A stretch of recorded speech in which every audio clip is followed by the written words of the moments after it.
Amis téléspectateurs, merci de rester fidèles donc au programme de Dakar Actu di chaîne d'information boo xam ne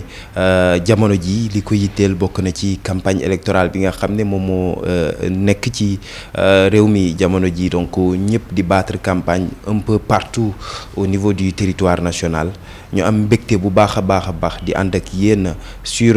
cet entretien bi nga xam ne Dakar Actu noonu la ko yàgg defee buñ tollee ci waxtu yu ni mel tey nag ñuy dalal candidat boo xam ne je pense bien kenn dootu ko présenter mu nekk fii nga xam ne moo di commune de Mermoz Sacré-Cœur ñu koy woowee Madina Touré moom nag moom moo tête de liste bi nga xam ne donc Union Citoyenne Buntu bi di coalition boo xam ne boole na ay ténor ku ci mel ni Soham Wardini bi nga xam ne moom mooy laaj ville de Dakar dañuy am mbégte bu baax a baax dalal ko ñu waxtaane li nga xam ne soxal na ko ci campagne bi. Alors Madina Touré candidate de l'Union Citoyenne Buntu bi fii ci Mermoz Sacré-Cœur nga doon candidate pour rek briguer mairie bi nga xam ne moo di mairie Mermoz Sacré-Cœur laaj bi njëkk ci entretien bi ñuy am mooy lu motiver sa candidature pour nga bëgg jël mairie bu Mermoz Sacré-Cœur. Asalaamaaleykum, bonjour chers internautes, téléspectateurs et chers sympathisants et chers citoyens, particulièrement de la commune de Mermoz Sacré-Cœur. Alors Madina Touré est économiste, spécialisée dans le développement. Ku wax développement wax une amélioration des conditions de vie, une amélioration du cadre de vie et également des perspectives meilleures pour les populations et pour l'ensemble des institutions.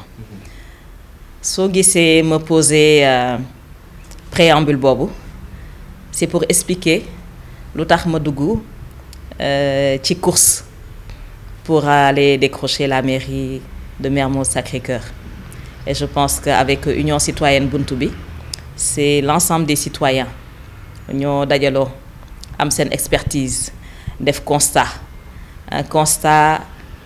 très amer sur le recul de la commune, recul des conditions de vie. Une commune comme Mermoz Sacré-Cœur qui avait quand même d'antan un certain standing mu bari woon ay cadre loolu cadre yi am fi seen njaboot ñu màgg jaaxle gën a jaaxle sax ñi nga xam ne il y a quelques années ñoom ñoo nekkoon ci njàqare. su ma la déggee bu baax cela veut dire que ne am na ay insuffisances yu bëree yoo xam ne da ngeen ko relever ba tax nga am audace bu laaj mairie bi. C'est un constat et le constat bi ñu koy def il y a quelques années man j'ai été quand même observatrice parce que kenn xamuma ci scène politique xam nañ ma peut-être ci scène accompagner le secteur privé. Accompagner les institutions publiques foofu xam nañ ma ci ràññee nañ ma foofu mais mosuñ ma ràññee ci politique bien que am naa ci sama avis am naa ci sama contribution mais de façon distante ci commune bi j'ai observé ñi nga xam ne ñoom ñoo téye municipalité bi et ñoom ñëpp c'est des obédiences politiques ma ne nag il est temps que obédience politique yooyu nga xam ne dañu nekk di xëccoo te taluñu mairie bi taluñu lijjanti problème mu mairie bi ñoom ñëpp ñu def benn recul ñun les habitants on a dit les politiciens may leen ñu tuuti ñu toppatoo suñu commune. mais am na ñoo xam ne ñoom pour ñoom Barthélémy mi ngi liggéey parce que gis nañ action yi nga xam ne posé na ko déjà ci biir Covid bi bu fekkee ñooñu noonu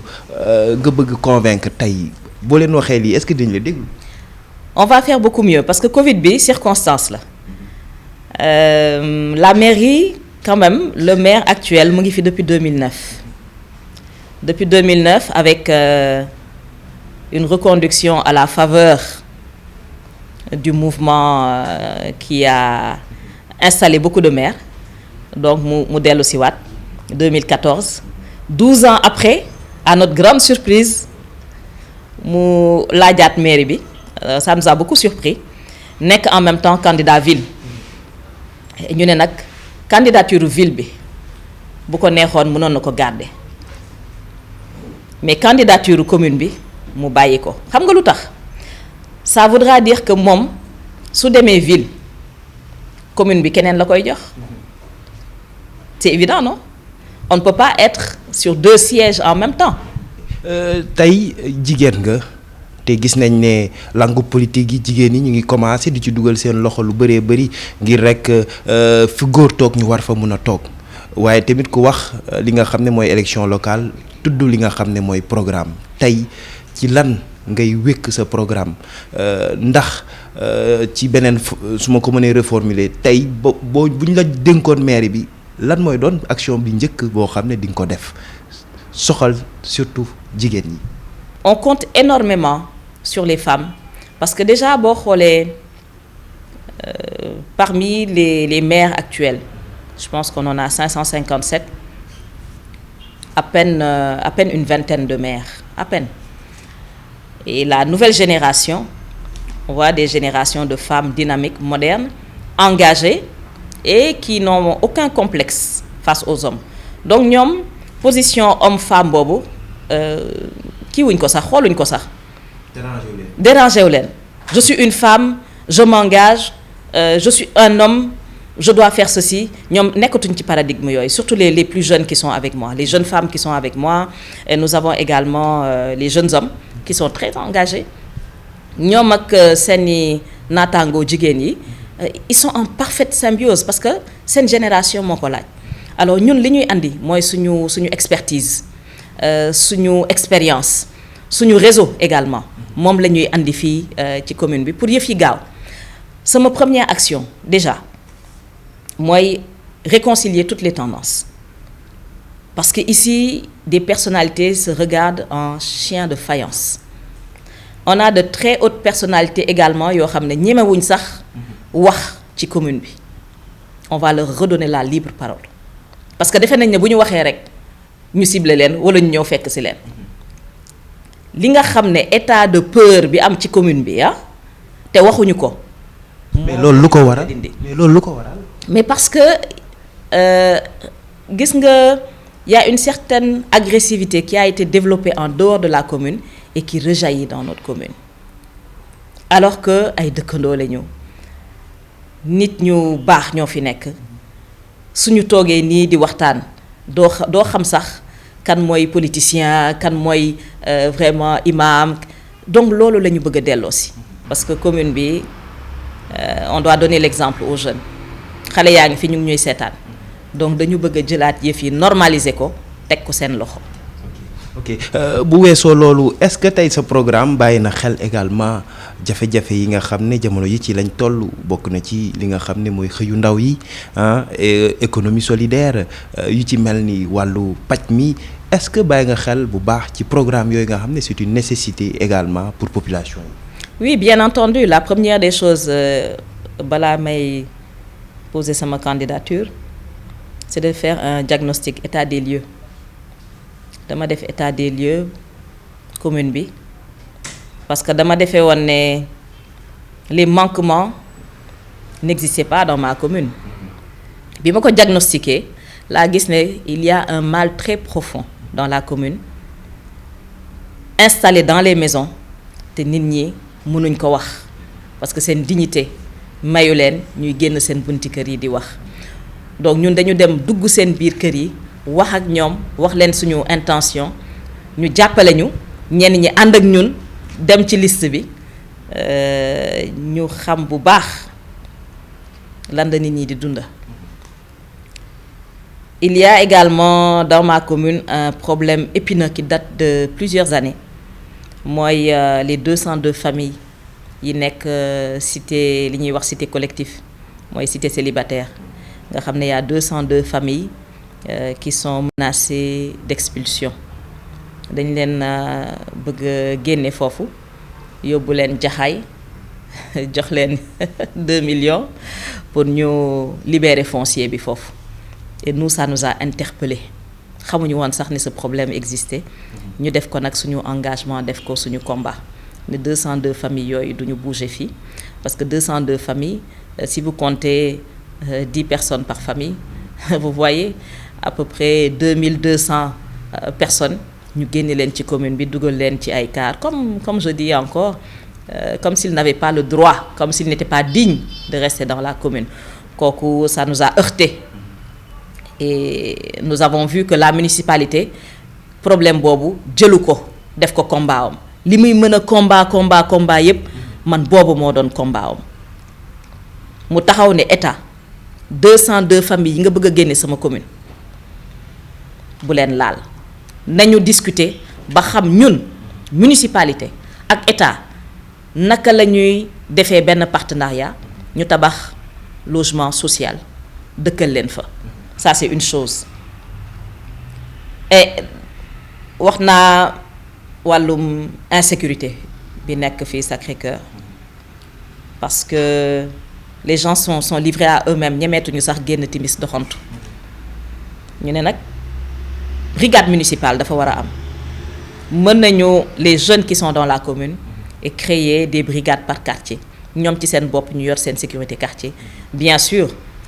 renforcés par des éléments professionnels et autres parce que ñoom xam nañ ku fi dëkk ak ku fi dëkkul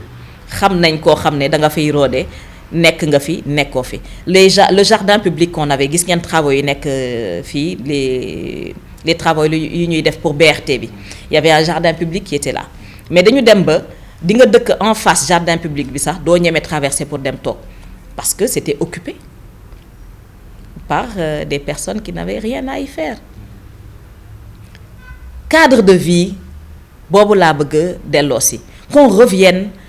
à une vie vraiment tranquille, à une vie saine et qu'on puisse avoir la tête tranquille bu ñuy tëddi ñu tëddi tranquillement suñuy xëy ñu xëy tranquillement et également qu'on s'occupe de nos jeunes. On voit que dans la commune entreprises yu bari ñu ngi fi de très grandes entreprises amuñu benn relation ak population bi ñoom ci seen bopp elles le déplorent parce que ñu ngi ci commune bi waroon nañu mën a à travers leur responsabilité sociétale d'entreprise nga xam ne ci sa environnement immédiat ngay agir mais nga nekk en interaction avec les associations de jeunes, de femmes, de sages et autres mais loolu mairie moo ko mën a faciliter ce partenariat-là avec les entreprises. C'est la mairie qui doit être le garant, le sponsor, le protecteur, voilà, des habitants. Madina Touré wax nga ko sànq vous êtes économiste cadre ku yàlla may xam-xam bu bëree bëri ci wàll bi nga xam ne ci nga nekk waaye tey ci pour téléspectateurs yi nga xam ne ñu ngi lay seetaan boo leen mënee ñëwal tuuti rek ci sa parcours ñu xam kan lañ war a mun a dénk seen maire yi ba mu mën leen ko doxalal. Oui, sama parcours c'est un parcours d'abord de consultant. xam nga consultant moom da nga koy jox dossier mu étudier dossier bi génneel la ci ay solutions génneel la ci plan d'action génneel la ci benn canevas pour nga def sa suivi plan d'action génneel la ci également say critères d'évaluation donc man consultant man en développement là depuis que je suis sortie de l'université j'ai fait des études à l'université Pierre Mendès France de Grenoble fa laa amee sama licence maîtrise en économie voilà spécialisé wu également en stratégie et gestion du développement et lu tax ma spécialisé wu en stratégie et gestion du développement et pourtant j'étais partie pour faire de la haute finance dama dellu ci Sénégal parce que j'ai quitté le Sénégal avec samay parents yi nga xam ne dañ leen affecté woon ma ànd ak ñoom donc fii maa ngi fi jógee bi ma amee 15 ans maa ngi dellu ci quand j'étais mère de famille mais je venais au Sénégal comme tout le monde ñëw en vacances et autres mais bi ma demee ba war a spécialisé wu dafa tombé ma ñëw Sénégal mu tombeek le début de la microfinance et c'est un phénomène qui m'a intéressé ce financement-là qui s'adressait à des femmes yoo xam ne moo doon benn palliatif tontine nga xam ne tontine c'est un système d'épargne boo xam ne benn nit mooy teggi ñeneen ñi toog xaar microfinance ñëw nag ne ñëpp la ñuy joxandoo pour ñu dem liggéey et effectivement ça a porté ses fruits par contre li ma déploré Sénégal pourquoi le système de microfinance n'a pas porté ses fruits en tout cas n'a pas été très pertinent dans l'évolution, en tout cas des couches auxquelles c'était adressé, c'est que amul woon accompagnement. Dañ doon joxe financement sans pour autant ñu former leen ci gestion, sans pour autant ñu accompagner leen. Ba bi may def sama mémoire sur le système de microfinance et sa pertinence dans la lutte contre la pauvreté, sama conclusion mooy ne que les jeunes devraient pouvoir accompagner les micro-entrepreneurs. Gis nga étudiants yeeg ñi nekk dans les grandes écoles, au lieu ñuy dem di wuti ay stage wala di dem wuti liggéey, nañu wëlbateku xool ci micro-entrepreneurs yi ñan la ñu mën a accompagner foofu, parce que foofu mën nañ fa jàng. Non seulement mën nga accompagner le petit chef d'entreprise, la jeune femme ménagère, mais qui a une petite activité. Non seulement dina la valoriser, mais moom ci boppam yor na les moyens pour fay la. Donc c'est une réponse à l'employabilité des jeunes bu ñu la déggee bu baax a baax. Je pense bien que egsi nañ ci cappaandaw entretien bi, xanaa peut-être laaj la rek le dernier mot. Le dernier mot, c'est qu'avec Madina Touré, les choses vont changer très vite dès le mois de février. Déjà suñu cadre de vie bi dinañu gis tout de suite l'amélioration, et on va aussi mettre en place un système de financement municipal avec justement l'accompagnement de tous les bénéficiaires. Nous allons également rassembler toutes les tendances hein, politiciens yi ñun nañ ñu xool comme benn maire rassembleur consensuel. On va se mettre tous autour de la table, on va parler de l'intérêt de la commune et pas des intérêts scripto personnels. Intérêt commune bi gis nga bu ñu liggéeyee intérêt commune bi ñëpp dinañ ci gis seen bopp. Je suis avec Union citoyenne Buntu bi. J'étais sympathisante tout simplement dans les années 2007, 2008, et j'ai suivi hein, et quand il a fallu que j'entre, comme on dit, en politique, j'étais déjà sympathisante en 2014. Je n'ai pas voulu être sur les listes, j'ai observé.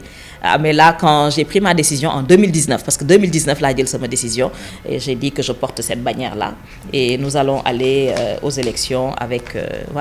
Union citoyenne Buntu bi. Voilà, amoon mbégte bu baax a baax dalal ki nga xam ne moo di madame Madina Touré di candidate Union citoyenne Buntu bi ci li nga xam ne soxal na élection locale yi. Mu ngi noonu weccoo nañu yéen nag yéenay xool ngeen segg xool bu baax a baax kaddu yi nga xam ne